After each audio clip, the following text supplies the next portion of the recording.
there, and welcome to In My Opinion for Dawn of the Monsters and its DLC. In this world, there are kaiju known as Nephilim who continue to rampage around the world, and a corporation known as Dawn decides to form a team made up of others who can battle them. AG, who can turn into a giant fighter known as Aegis Prime, Jamil, who pilots a giant robot known as Tempest Galahad, and the last two being two Nephilim under Dawn's control, known as Ganira and Megadon. It's up to this brand new team to try to find out why the Nephilim are attacking, and to put a stop to it once and for all. With this being a beat 'em up, I was pleasantly surprised with the amount of story and lore this game threw at me. The characters are pretty likable and bounce off one another well, such with the sort of jaded vet, EG, and the newbie Jamil. It was like watching an anime, and as I went along, I wanted to see more of the story and the characters, and I appreciated the option to learn more lore. The game also has something called chat, which are short conversations between the characters. This lets you learn more about them personally and their thoughts on whatever the current situation is, which was enjoyable to experience. Just a heads up, these pop up once in a while and can disappear. The game even warns you to watch them ASAP. This is a kaiju beat 'em up where you'll be smashing,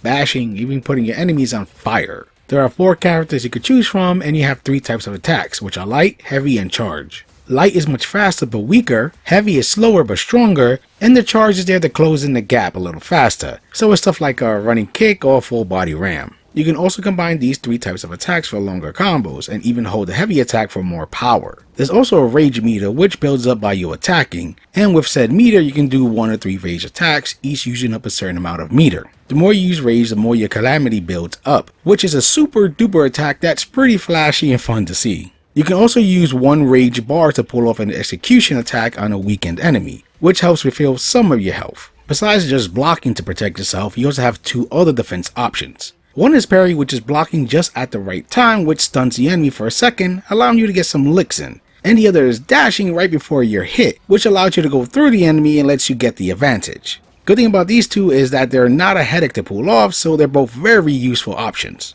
There's also a training mode if you want to mess around with the controls in combat. The combat is extremely gratifying as all the smacking around feels impactful and so finely tuned. And each of the 4 characters here feel unique to one another, be it their basic or rage attacks, so you don't feel like you're just playing a pilot swap version. You have Megadon, who hits extremely hard, can increase his damage, and blows fire. Galahad, who focuses throwing traps to bundle kaijus together and blasts them away with her big fucking gun.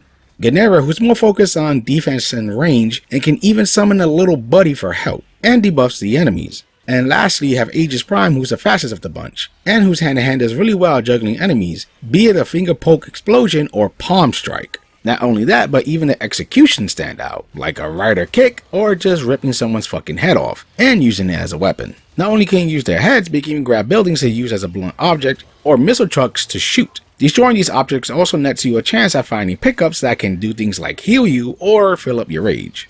You might have noticed a combo meter as you're beating up other kaiju. The meter can go up to 5, and this plays an important part in combat since you're ranked in each section of the mission, and then get an overall rank at the end, which in turn gets you better cards. These cards can give you special abilities such as auto regen rage, gain rage by parrying, stunning enemies after an execution, giving you a chance to do ridiculous damage, and much more. The cards also have tier levels that increase depending on what operation you're playing, so later operations equal better cards. The cards also increase your base stats, and at first I thought it didn't make a difference, but it is night and day, such as my characters gaining amazing speed. You can equip 3 at a time and deck out each character how you like, and thankfully all your characters can share the cards, so you don't have to worry about getting multiples. The best rank you can get overall is an S+, and the best rank you can get in each section is an S. From my experience, you just have to keep your combo meter at 5 to get the S. And if it resets, you're screwed. There is some leeway if you perform an overkill, which is when you keep attacking the enemy even after it's dead, making it explode for some extra points. Also, dying messes up your rank as well, so it's best to try and not keel over. If you do die, at least you don't have to start all over and the game picks you up at the last checkpoint.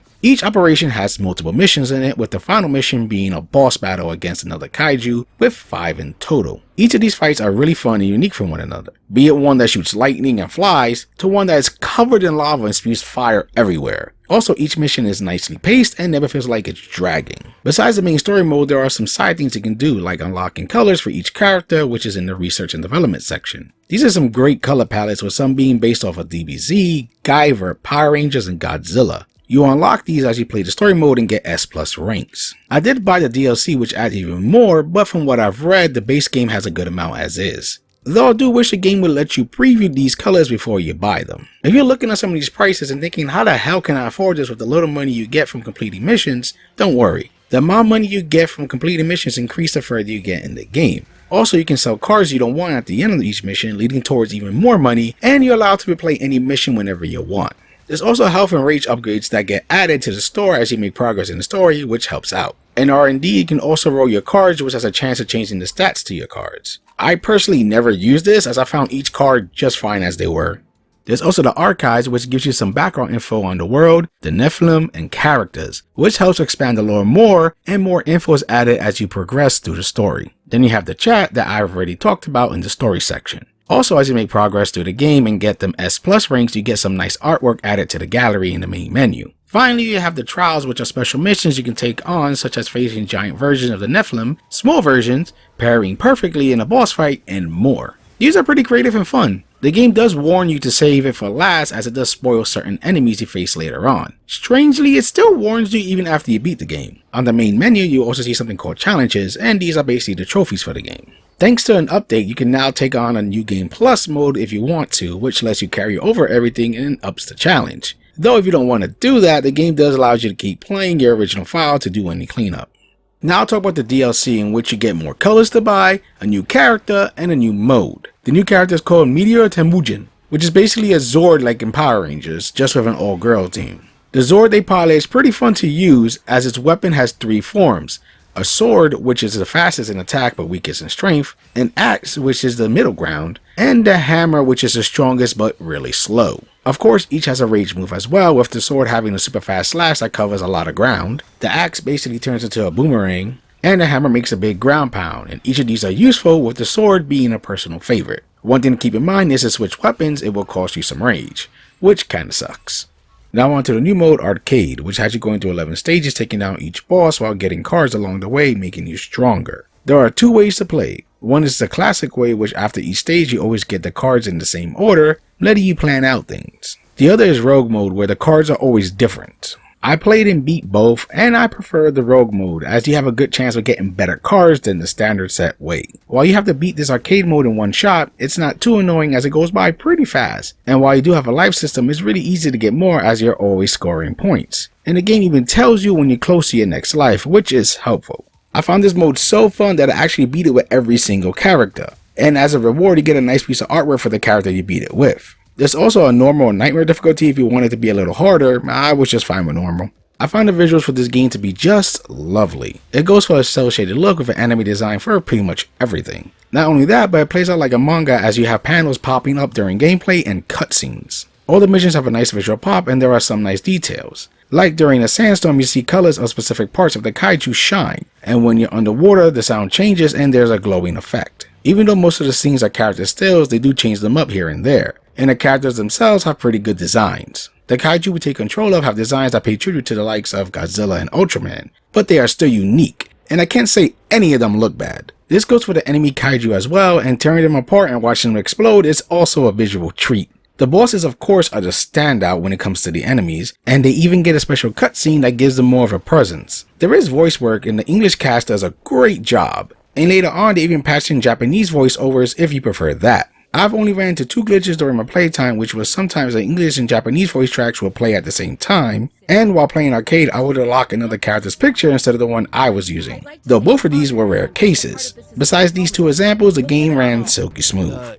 You'll give it your all. I'll be focused on making sure you don't get killed. Leon, this team is still looking a bit green to be out in the field like this. Encouraging words noted, AG. Luckily, I'm confident enough for the both of us. As am I.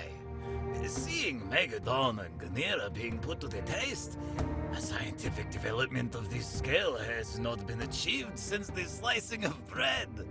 And it'll be a great opportunity to learn more about the Nephilim. Ooh, maybe we'll even discover a new species down there. How intriguing! While we plan our next mission, AG, Jamila, please accompany Dr. Ivakin to R&D. He's got something to show. This is a fantastic beat 'em up with some addictive gameplay, great visuals, and he even built an interesting world with some likable characters. The only big weakness I could see is the lack of online co-op. It's just couch.